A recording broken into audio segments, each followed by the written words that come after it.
Hai para mahasiswa dan mahasiswi seluruh Indonesia, khususnya bagi teman-teman yang konsentrasi di manajemen pemasaran. Kali ini, di segmen ini saya ingin merekomendasikan kembali 5 judul skripsi yang terbaru. Ini merupakan part yang kedua khusus bagi manajemen pemasaran. Nanti akan dijelaskan seperti biasa variabelnya, kemudian hipotesisnya, dan juga rumusan masalahnya. Oleh karena itu, jangan dilewatkan, karena ini bisa berpengaruh terhadap pemahaman kita, agar tidak salah paham gitu maksudnya. Oke, mari kita bahas satu persatu.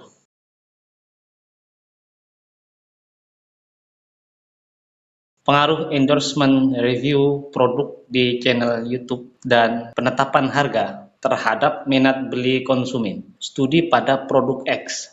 Jadi yang di-endorse, yang banyak di-endorse di YouTube itu produk apa? Tinggal kamu tentukan di situ. Kan banyak tuh. Nanti ditaruh dalam kurung studi produk X pada misalnya kalangan mahasiswa yang nanti mau dijadikan sebagai responden. Disesuaikan aja yang paling mudah, karena kan setiap mahasiswa, setiap generasi-generasi sekarang, generasi-generasi kita, pasti juga kalau mau beli sesuatu, selain juga lihat di platform e-commerce tertentu, dia juga pasti melihat reviewnya di YouTube. Nah, dari situ kita tentukan nanti produk yang mana yang teman-teman minati. Oke, saya bahas dulu yang mana variabel X-nya atau variabel independennya dan yang mana variabel yang terpengaruh atau sederhananya variabel Y-nya. Variabel X-nya adalah endorsement review produk di channel YouTube.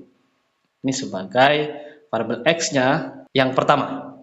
Variabel X yang kedua adalah penetapan harga. Kemudian variabel Y-nya, jadi ada dua variabel X dan satu variabel Y, yaitu minat beli pada kalangan siapa yang ingin dijadikan sebagai subjek penelitian atau nanti dijadikan sebagai responden. Kemudian mari kita lihat masalahnya yang mesti dituliskan biasanya di dalam latar belakang. Saya jelaskan secara umum. Endorsement review produk di channel YouTube itu menjadi salah satu yang paling banyak dijadikan sebagai strategi pemasaran oleh berbagai produk. Entah itu nanti kamu mau ngambil di YouTube atau bisa ngambil juga di TikTok juga nggak ada masalah. Disesuaikan saja. Karena pemasaran ini adalah sebagai salah satu bagian dari pemasaran berbasis digital. Dan sekarang yang konvensional itu kan sudah mulai sudah mulai menurun. Jadi arah kita, arah pemasaran kita dalam berbagai produk itu sudah ke ranah digital. Itu nanti perlu dijelaskan di dalam latar belakang. Kemudian penetapan harga pasti ini berpengaruh. Kenapa? Karena orang itu sekarang itu mudah melihat, memperbandingkan, mencarinya mudah dibanding yang konvensional, sehingga persaingan harga, penetapan harga itu menentukan. Dari dua variabel itu apakah berpengaruh terhadap minat beli konsumen. Oke, kita susun hipotesisnya. Hipotesisnya seperti apa?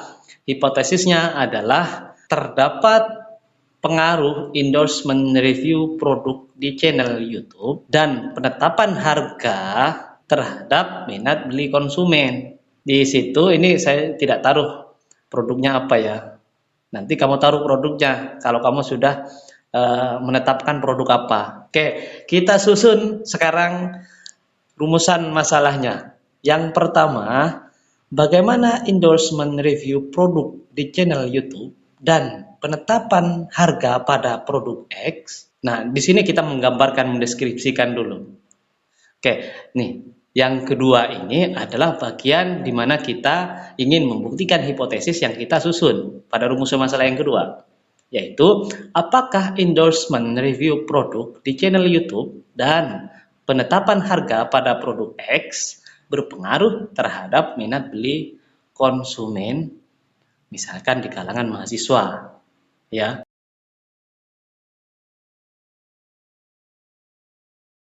Analisis efektivitas strategi pemasaran menggunakan database nasabah. Studi, ya, ini bisa ditulis, taruh dalam tanda kurung, studi pada PT Bank X di mana, di kabupaten atau di kota. Ini penelitiannya deskriptif. Kamu bisa melakukan penelitian ini secara deskriptif, baik itu kuantitatif atau kamu bisa melakukan kualitatif. Tapi kalau kamu terbiasa dengan kuantitatif akan lebih baik. Ini satu variabel atau variabel tunggal, tidak menguji hipotesis. Jadi perusahaan itu strategi marketingnya salah satunya adalah menggunakan database. Menggunakan database dari nasabahnya. Saya yakin itu. Saya saja ya. Saya punya jadi nasabah 3 bank. Ada Bank BNI, ada BRI, kemudian juga ada BSI. Ketiga-tiganya itu pasti menelpon saya, menawarkan produk-produknya. Yang paling sering adalah yang itu kerjasama dengan kampus tempat saya bekerja. Itu yang sering. Setiap hari Sabtu, hari Minggu pasti saya dapat penawaran produk apalah, banyak sekali produknya. Jadi di dalam database atau data nasabah itu kan pasti ada nomor handphone, ada email. Nah, itu digunakan untuk strategi pemasaran. Oleh karena itu, kita ingin melihat di sini. Karena kan kadang ada yang jengkel juga kan. Karena setiap minggu, kalau ke saya kasusnya setiap minggu, saya abaikan kadang-kadang gitu. Tapi kalau itu menarik, bisa jadi dapat menarik minat nasabah menggunakan produk-produk dari bank itu sendiri. Kita ingin menganalisis apakah efektif atau enggak strategi itu. Oke, kita susun rumusan masalahnya. Rumusan masalah yang pertama, bagaimana strategi pemasaran menggunakan database nasabah pada produk perbankan, PT bank apa gitu, kalau misalnya bank ya, di kota mana silakan ditentukan. Kemudian, apakah strategi pemasaran menggunakan database nasabah efektif meningkatkan minat transaksi produk perbankan pada PT bank apa, begitu kan ya.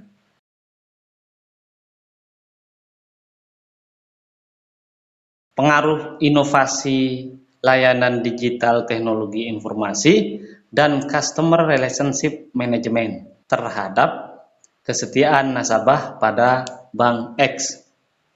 Ini terserah sih, mau koperasi atau mau bank, mau apa, ini bisa juga. Variabel X-nya atau variabel independennya ada 2. Yang pertama, inovasi layanan digital teknologi informasi. Kemudian yang kedua, customer relationship management. Kemudian variabel Y-nya adalah kesetiaan nasabah. Apakah berpengaruh 2 variabel itu terhadap variabel Y-nya, kesetiaan nasabah? Kita nanti uji.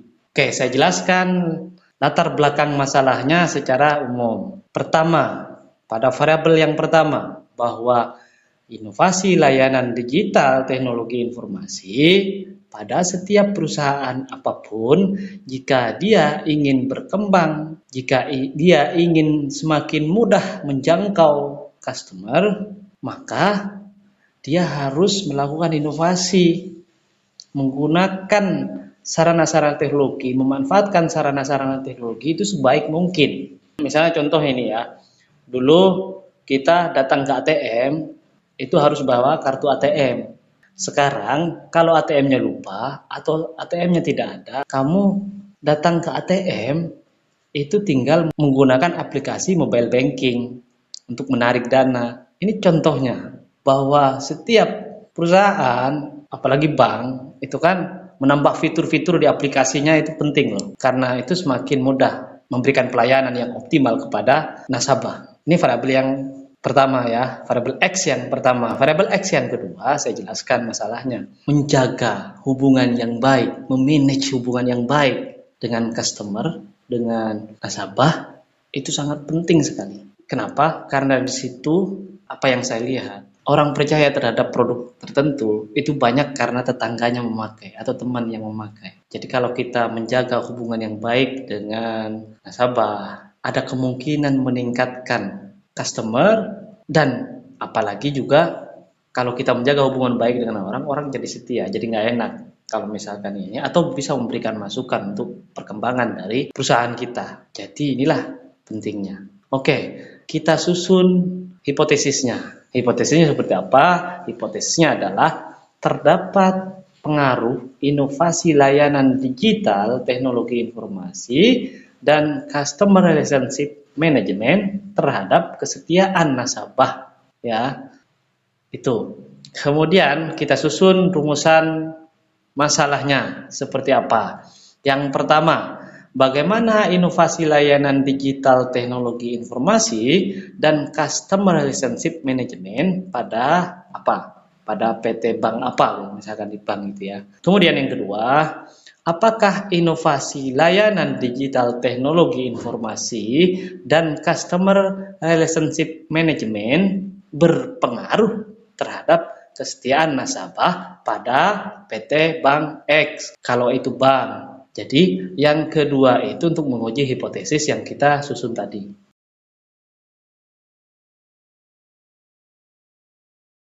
Pengaruh konsistensi, peningkatan nilai produk, dan pemasaran berbasis digital terhadap peningkatan daya jual pada produk UMKM di kota X. Produknya silahkan ini kalau misalkan UMKM-nya di bidang apa gitu ya. Kotanya mana silahkan, kalau sudah jelas, sudah apa pengennya yang mana yang ingin diteliti, tinggal dituliskan, ditaruh di situ. Ya. Oke, saya jelaskan variabelnya. Di sini variabel X-nya ada 3. Yang pertama, konsistensi. Variabel X kedua, peningkatan nilai produk dan pemasaran berbasis digital. Ini variabel yang ketiga. Variabel X yang ketiga maksud saya. Kemudian variabel Y-nya adalah peningkatan daya jual produk. Masalahnya seperti apa? Yang mungkin bisa dituliskan di dalam latar belakang kalian adalah pertama tentang konsistensi di dalam hal berwirausaha. Ya kan? Kalau kamu tidak konsisten, saya yakin orang akan susah untuk sukses. Kenapa? Karena ini modal utama untuk berwirausaha dimanapun, dalam sektor apapun. Kalau kita misalkan sudah jalan 1 tahun, kemudian kita menganggap bahwa ini kok tidak berkembang, kemudian kita pindah ke membuat usaha yang lain, itu orang itu kan pasti mulai dari bawah lagi tuh. Sementara yang di sini sudah jalan, paling tidak dia sudah tahu kelemahan dan kelebihan dia, sehingga seharusnya kalau dia sudah tahu kelemahan dan kelebihannya, dia seharusnya sudah memikirkan bagaimana caranya meningkatkan produk yang ada itu, yang sedang digeluti, daripada dia membangun dari bawah lagi, dari nol lagi. Ya kalau sukses, kalau enggak, kan itu konsistensi penting. Kemudian yang kedua, peningkatan nilai produk. Kalau sudah konsisten, maka kalau kita sudah tahu kelemahan dan kelebihannya, kenapa ini gagal, nah, ini seharusnya punya potensi. Nah, berikutnya adalah peningkatan nilai produk, ya kan? Kita harus tingkatkan produk kita. Kalau sebelumnya produk UMKM misalkan hanya rasa manis, manis gula gitu ya, maka harus ditingkatkan, ada rasa coklat, keju, dan seterusnya dan seterusnya. Itu kan peningkatan kualitas dari produk itu tadi. Atau misalkan kalau dulu di bidang keripik singkong yang model begini, sekarang model begini. Termasuk juga kemasan. Itu kan peningkatan nilai produk. Kalau kemasannya bagus, berarti kan secara tidak langsung, kalau saya pribadi, kemasan itu juga menentukan. Karena apa? Dari kemasan itu kita ingin lihat kebersihan. Ya ada stigma dalam kepala kita itu bahwa kurang bersih ini. Meskipun mungkin produknya enak. Nah, di situ pentingnya peningkatan nilai produk. Kemudian strategi pemasaran berbasis digital. Kita tahu seperti yang saya katakan tadi di awal, semua platform media sosial harusnya digunakan. Untuk apa? Untuk meningkatkan daya jual. Dan kalau ketiganya ini digunakan, pastilah berpengaruh terhadap peningkatan daya jual dari produk kita itu. Itu masalahnya. Kemudian hipotesis kita susun ya. Hipotesis yang pertama, terdapat pengaruh konsistensi terhadap daya jual produk UMKM. Hipotesis yang kedua, terdapat pengaruh peningkatan nilai produk ya terhadap daya jual. Kemudian yang ketiga, hipotesis yang ketiga adalah terdapat pengaruh pemasaran berbasis digital terhadap peningkatan daya jual. Oke, kita susun rumusan masalahnya. Rumusan masalah yang pertama, bagaimana konsistensi peningkatan nilai produk dan pemasaran berbasis digital pada produk UMKM di kota atau kabupaten apa, ditentukan saja. Kemudian yang kedua, apakah konsistensi peningkatan nilai produk dan pemasaran berbasis digital berpengaruh terhadap peningkatan daya jual pada produk UMKM kota atau kabupaten X.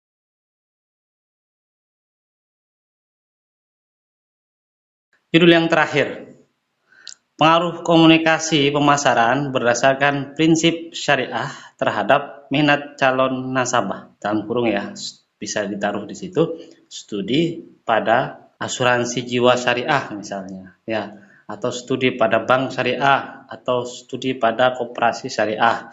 Ini saya taruh di sini, studi pada asuransi jiwa syariah, kota atau kabupaten apa. Ini sebagai contoh saja, nanti bisa disesuaikan. Ini bisa diteliti oleh teman-teman di manajemen pemasaran. Variabel X-nya, ini hanya dua variabel. Variabel X-nya adalah komunikasi pemasaran berdasarkan prinsip syariah.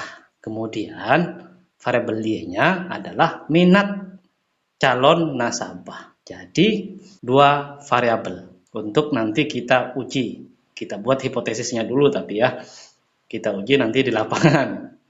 Oke, latar belakang masalahnya yang bisa dituliskan nanti adalah bahwa kita ini kan rata-rata adalah Muslim di Indonesia. Bagi umat Muslim, halal haram itu penting. Kita menjalankan syariah. Karena itu banyak kan bank-bank atau koperasi atau perusahaan-perusahaan yang menggunakan itu untuk meningkatkan perusahaan mereka. Karena apa? Karena itu masuk menjadi sarana marketing nanti. Komunikasinya, komunikasi pemasaran berbasis apa? Prinsip-prinsip syariah. Sehingga ini pasti sedikit banyak bagi umat muslim berpengaruh terhadap minat calon nasabah. Ya kan? Kalau misalkan kita kayak produk bank misalkan. Kalau pinjam ke bank yang syariah, akadnya beda. Istilahnya dia flat sampai kita lunas. Kalau di bank yang lain dia sesuai dengan ini, naik, bisa jadi naik. Di bank syariah kan enggak. Nah, ini komunikasi pemasaran berdasarkan prinsip syariah itu kita akan uji apakah itu berpengaruh terhadap minat calon nasabah. Oke, kita susun hipotesisnya. Hipotesisnya adalah terdapat pengaruh komunikasi pemasaran berdasarkan prinsip syariah ya terhadap minat calon nasabah. Oke, kita susun rumusan masalahnya. Ini saya ambilkan pada asuransi ya. Rumusan masalah yang pertama, bagaimana komunikasi pemasaran berdasarkan prinsip syariah pada asuransi jiwa syariah X di kota kabupaten apa.